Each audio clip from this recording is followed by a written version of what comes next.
665 ওই রুমারটা নেবে এই মাছটা নিতে না হালকা একটু ডিম হবে নেলা এটা লো এটা কি এর উপর তো মাছ নাই এর উপরে তো মাছ আছিলি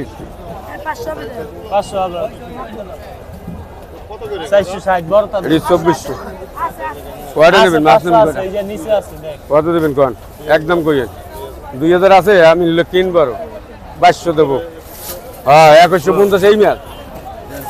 কত ওজন 2150 টাকা 1 কেজি ওজন এই মাছটা মাপ দে ডিম নাই একটা ডিম নাই কাঁচা মাছ এই মাছটা একটু মাপ দে কত টাকা 1 কেজি 365 আপনি 1 কেজি ওজনের নেন আছে 385 1 কেজি ওজনের নেন জান হ্যাঁ আছে এই যে লন 1 কেজি এই যে 1 কেজি ওজনের লন এই যে কত টাকা 1 কেজি 1 কেজি নেবেন 2200 আর এটি 2400 বাবা যা আছে এই জায়গা আছে দেন এই জায়গায় ডিম ছাড়া ভিতরে আছে 500 টাকা 1 কেজি ওজনের মাছ